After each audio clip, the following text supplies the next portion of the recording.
I'm happy, I'm alive, and I hope that this story saves one person. If you are going through anything, please get a lot of opinions. Do not sit down with Nigerian doctors. Oh my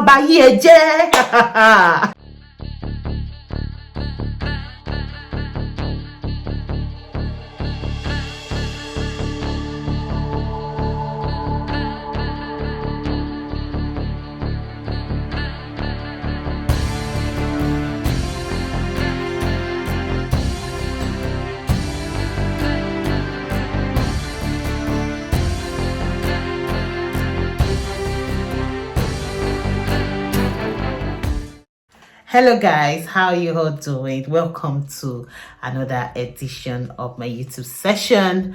My name is Elamo. I'm sure you know me already, but I know that a lot of subscribers have joined us, so welcome and thanks for joining. Today we're talking about how I got free from cancer. Is a very emotional story, so grab your tissue. You can also grab popcorn, you can also grab your Coke. I think I have one Coke here. Yes, please get me my Coke. I have one Coke because even me, I need to, drink Coke. So, so let's get serious. Do you like my hair? Funny enough, this hair is the only reason why I'm doing this video session, because how can I have fine hair like this and I will not do YouTube session for you people? The hair is from B Empire as usual, so please get it. And it was styled by, I don't remember her name now, but if I remember the name during the when I'm editing this video, I'll put her name here. So let's get right into it. So one fateful morning, I decided to take my health seriously. I joined a fitness coach called Shredder Gang. I began to eat healthy. I began to, take my, exercises like very proper. Like a day, I couldn't go by a day without, going to the gym, exercising, doing all the fitness and everything. And I decided to, I started to lose weight, like a whole lot of weight, and after it, I thought that, I'd arrived. Let me buy a bicycle. In fact, it was one of my friends who ensured that, we bought the bicycles and we began to cycle around the estate back in Nigeria. And one day, I wasn't really strong on the bicycle. I was still learning. And, there is a slopey place right in my estate that I just, drove the bicycle right. And the next thing, I found myself in the gutter. My brake was not working properly. And I somersaulted inside the gutter, and let me show you this thing. After somersaulting inside the gutter, I hit my stomach on a big stone, and imagine my bicycle fell on my head. Wow! Who did I offend? Who? I don't know. Well, all I remembered when I fell into that gutter was when the bicycle fell on me. When I fell inside that dry gutter. The gutter was dry anyway. All I knew was that I was keeping my head from hitting the blocks on the floor, the bricks on the floor. So well, when I opened my eye, I saw like 5 people already surrounding me. Are you all right? Are you all right? At that point, all I told them was that please let me just catch my breath, because it was as if I had lots of blood gushing out of my heart and everything. I shall caught my breath and they drew me out. Do you know the funny thing I did after they brought me out of that gutter? I drove my bicycle back to my house. Those people looked at me and they were like, auntie, you mad? More mad. But at that point, we are mad. I shall know that I drove right. I rode that bicycle back to my house. It's not that far. Maybe it's like maybe 3 minutes or maybe 2 minutes. And when I got back home, I just knew that I was in pain. I decided to, lie on my couch in the living room. And after a while, I wasn't quite comfortable. Then I went upstairs to my room. I had my bath. I slept, and I was really pressed in my sleep.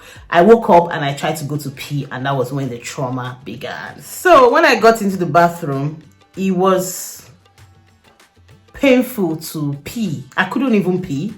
It was as though I was in labor. Anyone who's had a child here should understand when you feel like you're in labor, when you're trying to pee and the pee is not coming out. And like my lower abdomen, I was in severe pain. So at that point, I called on my husband that I don't know what's wrong with me. I can't pee. When I try to pee, I'm having difficulty. Like I'm in severe pain. I'm in severe pain. Okay, that's just a joke, but really I was in severe pain. And my husband said, oh, better go for massage. I think the next day I went to Rejuvenate. I went to do a massage, and while during the process of the massage, I was in severe pain. I was screaming, and the lady that was massaging was like, madam, I don't think I can go on again. No, let me call bone doctor for you. Apparently they have a bone doctor there, and the bone doctor saw me, and the bone doctor, this is not okay, maybe you should go to the hospital. That I should say I fell down from the bicycle, that's why I came. I just felt like if people massage me I should get better. But the bone doctor said, I think you need to go to the hospital. So the third day we went to the hospital, and I decided to do a scan. I'm not sure what led to the scan. I just knew that, okay, I was sure having pain. I can't recall like a lot of the details now, but I'll try as much as possible to say all I can remember. So I don't know what led to me going to do a scan actually. I can't remember, but I sure went for a scan. When I was doing the scan, Nigerian doctors, man, may God, bless you. The brother did like this. Do you intend to have children again? Do you have history of cancer in your family? How many children do you have? Alaye, why are you asking me deep questions? And the man said, who is this man? Is he your husband? My husband just sat up and looked at him. That, yes, I'm my husband. What's the problem? Okay, no problem. There is no cause for alarm. When I examine the results, I will give you people feedback. We shall sat down. After the scan, they'll tell you to go back to the reception while they, evaluate the results. Then they called my name, called my husband's name, and told us to come in for discussion. And when we got in for discussion, the guy told me that he's not even certain, but all he knows that he can see a mass that is displacing my bladder, and this minute the mass is in my right ovary, another minute the mass is in my left ovary, but they know that it is very big. And well, I think I have pictures of this results. If I get the chance, I'll put a picture of the results here so that you can see for yourself. So that was where all the mystery began. I took the results home. I was beginning like Google was my best friend. I was Googling all of this, as in, trust me, if you have any problem, please avoid Google. In fact, Google had killed me before I died. Because when I finish the story, you know how I resurrected. So after it all, I decided to see my family doctor because I don't understand where all of this is getting to. So I went to see Dr. Smith, and my doctor said, okay, we'll take a second opinion. He sent me for another scan, and do you know, as I was doing the scan, this mass was getting bigger. Yes. Today it will be 80 millimeter. When I go for another scan, it will be 100 millimeter. When I go for another scan, it will be 101 millimeter. Then when I eventually went for a CT scan, it was even now bigger. I think it was 188 or something. It was just getting bigger at each scans that I was doing. And the one that broke the camel's back for me was when I finished my CT scan and it said suggestive of cancer.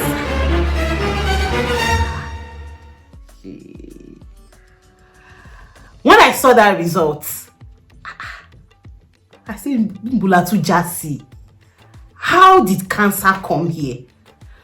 Anyways, I began to see different doctors. In fact, I'll just be on my own and they will come in the hospital. There is one, what's the name of those old doctors? Oncology that is around that wants to see you and your husband. There is an oncology that is around. We kept seeing different oncologists. There was even one that was telling me that chemotherapy should start, that they should start chemotherapy lessons for me. And it was, at that time, I was just, I can't express it right now. I was deserted. I was angry with God. I was wondering what I had done wrong. I was wondering how falling from a bicycle, amounted to cancer. It was just a horrible moment for me and my family. Like, it was literally a quiet moment for us. In fact, I was beginning to count down to, shall I die? In fact, at a point, I was telling my husband that, when you buy gold and you be lying to your husband that the price of the gold is 500 naira, when indeed the price of the gold is like 5 million. Baby, you see that gold? It's 5 million naira. You see, I was beginning to name all my assets so that, they will not go and dash somebody thinking it's panduku. But I'm just trying to make it, very, very, all this time, this wasn't the way I was feeling. But, not to digress, it was just like, a moment that we were sorrowing in the house because my husband lost his mom to cancer. I had a sister in my house who also lost her mom to cancer. And, it was bringing us back to all the journey of, hospital, journeys, all those uncertainties. In fact, there was one middle of the night that I woke up and I caught my husband crying. And, when I saw him, what happened? He was beginning to clean his eyes, and the next thing he busted, "Oh baby, I don't want to lose you. This was how I lost my mom." It was just, but I thank God that moment, it was a moment that I got closer to God. I drew closer to God. My relationship with God became very solid, and that of my husband too with God became very solid. And I just felt like God just wanted to use those moments to call me back to him. Maybe there were times that, I was falling and he just wanted me to, pick up myself, stagger back and, come back to him and never get separated again from him again. So that's how I saw those situations as. But I'll go back into details right now, but let's take a fashion break. Then I'll give you more gist.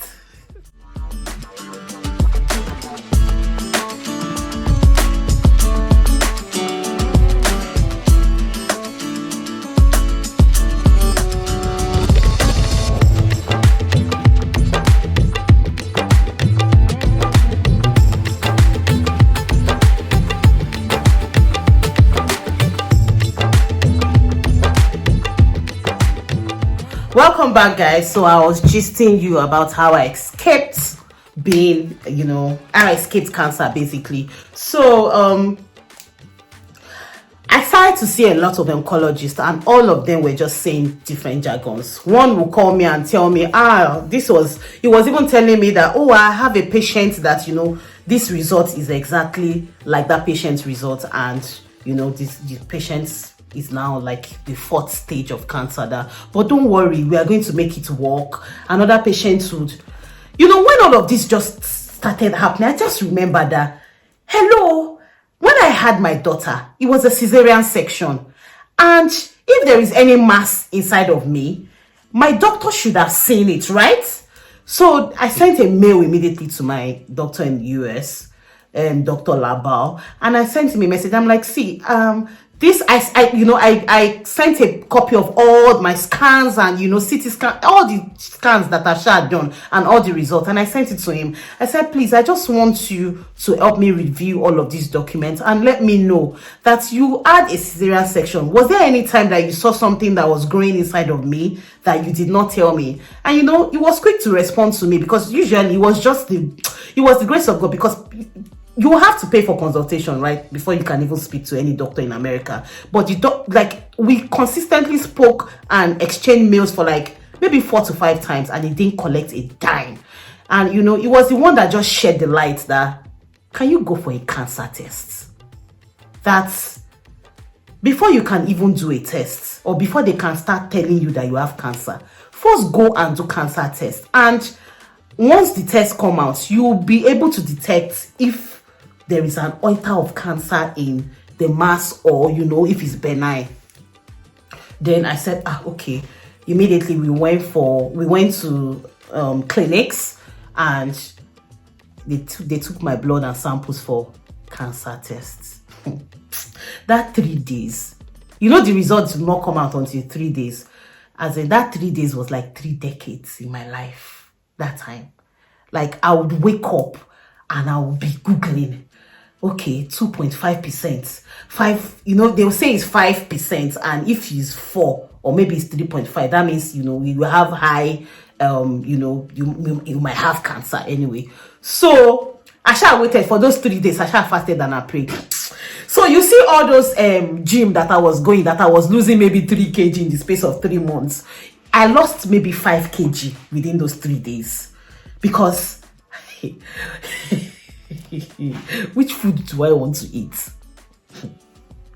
I shall waited, and the 3rd day when the results came out, myself and my husband went to pick the results. I can never forget this moment. I even think that this particular situation made my bond with my husband like a little solid, because at that point there was no Allah, there was no Jesus. When we hold hands like this, my husband would say, "In Jesus' name." Because at that point, he wasn't even going to pray in any religion. He just wanted me to be saved. So when we're in the car, we held hands, and my husband held my hand and he was telling me, "See, babe, whatever the results is, just know that I'll be there for you." That's, Simon to me was already looking to me like, what's the result? He was just speaking to me that whatever the situation is, don't worry, I'll be with you. You will be a survivor. Your story will be, a survivor story. At the point I was like, babe, stop talking like this now. Let's be saying that it's positive. Yes, you'll be positive. But that drive to the hospital was like very long drive, and as soon as we got there, maybe in 30 minutes they gave me the results. We opened it. I saw 2.5, and when I saw 2.5, I think it was the person I am asking is the first person that I called. Hello, what is 2.5? And she started saying, that is nothing. It's nothing. I will check. We just started googling. That's okay. In 5%. 2.5 does not mean cancer. I think it was normal. At least that one made me feel comfortable that thank God, at least I don't have cancer.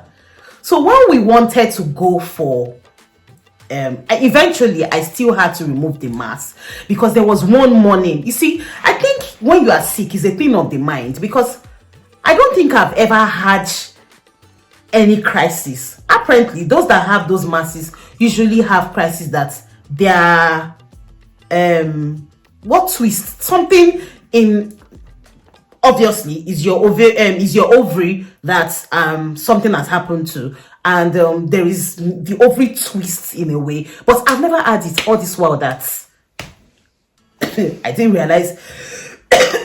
Okay, sorry for the break in transmission. I actually was coughing. So Asha went ahead for the surgery, and the story of the surgery is even something else, because I remember that before I actually reached out to my doctor in America, and he asked me to go and do a test, I was supposed to have done the surgery. So there was a particular doctor that I saw who told me that that this thing that is wrong with me, that they are going to remove my ovary, they will remove my womb, they will remove my fallopian tubes, they will remove my uterus. It's God that saved me, because I was supposed to go into surgery with that doctor, and I just don't know. I had a neighbor who was quite spiritual, and the neighbor had mentioned to me that why not I seek different opinions before I go for that surgery.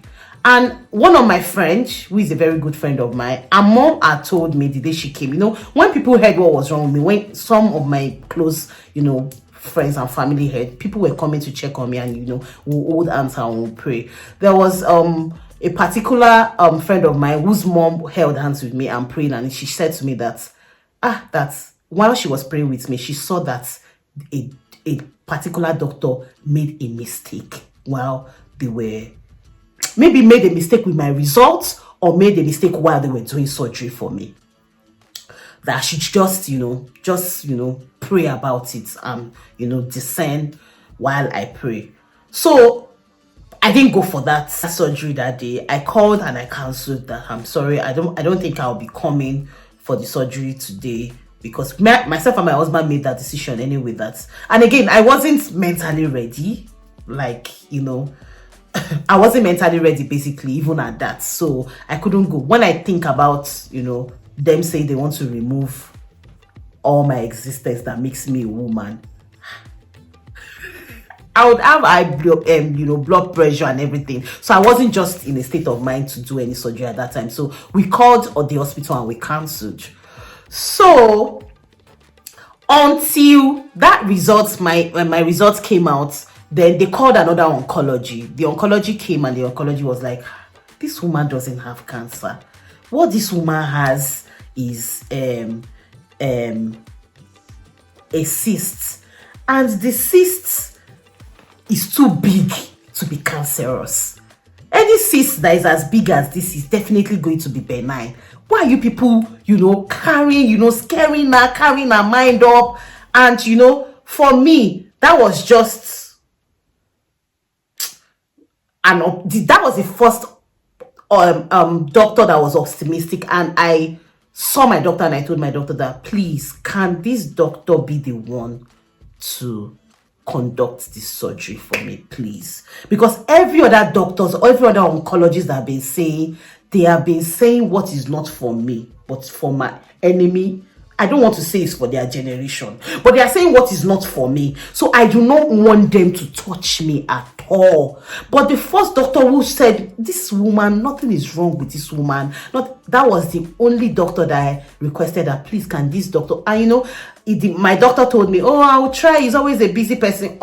I sat down in the hospital. I waited for this man till he came out. And when he came out, myself and my husband ran after him that, Oga, please, what does it take for you to be the one to, do the operation and everything for me? And the guy was like, I'm usually not always busy, but can maybe in 2 weeks. That 2 weeks was long for me. But as God will have it, this man called my doctor that he was available the upper week, and I went in for the surgery.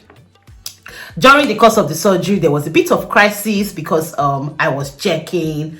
My teeth almost closed together, but trust God, God was, so nothing can happen to me. But at that point, I was checking. I just knew that they did something for me that ensured that my teeth didn't close up together. And when I opened my eye, I realized that they had removed my ovary, one of my ovaries and one of my fallopian tube, because my husband said when they brought the mass out that the mass was like this, very white, that when he saw the mass like this, that he almost passed out. And when they gave him that, he was wondering, why are people giving it to me? And they took it away. So apparently one of my ovaries how ovary is supposed to be. If I can put an image of the ovary here, but they said my own had turned to Pringles. It was already very flat, So it had just contaminated my fallopian tube on the left, and that had to be taken out. So it went well. I healed very well, and after everything, I just went on Twitter. I went on a Twitter rant, maybe I think 2 weeks later, just to, I just gave my testimonies. I was happy to be alive because, a lot of people have, gone past this journey. Even people telling them that you have cancer already has killed them. But I'm happy that, God saved me. God watched me. God held my hands throughout this journey. He made me know that he was mindful of me. He had me in mind. He made me realize that I was his child. He made me know that, he just made me know that he was all the while that I went astray, he just wanted me back to his hands. And I tell you, this experience has been one of the near-death experience that I've ever had in my life. And he had made me, appreciate life. He had made me appreciate, like, spend your money. Because my sister, next of Kimbe, they be acting funny these days. What if I had died? What if something had happened to me? There was one day that I was playing with my children on the bed, and like the way they were playing, I was lost looking at them that, am I going to die? Who is going to take care of my children? Like, God forbid. I'm happy, I'm alive, and I hope that, this story, saves one person. If you are going through anything, please get a lot of opinions. Don't sit down with Nigerian doctors. Those doctors, they would lie, they would, interpret nonsense, they would just pray at the same time. Pray. There is nothing like, there's nothing like prayer, because at that point, that was when I knew that there was something called NNDPC. There was no prayer. When I wake up in the morning from 6 o'clock, I don't think I finish prayer until 10. Because from NNDPC, I'll enter Pastor Bolaji. From Pastor Bolaji, I'll enter Clam. From Clam, I'll enter Pastor. I don't think I've known Pastor Labisi then. Did I know? I don't know. From there, I will enter. Well, there was no prayer that I did not pray that time. The only small thing that was remaining was for me to go to Babalawo's place. But God forbid, because God saved me. And I hope that this story inspires you and that you check yourself properly. I mean, I'm proud from falling. If I had been doing a proper checkup, I'm sure I would have seen that thing. And maybe it's my village people that said, what Tamilofa. But Sheikh Monko,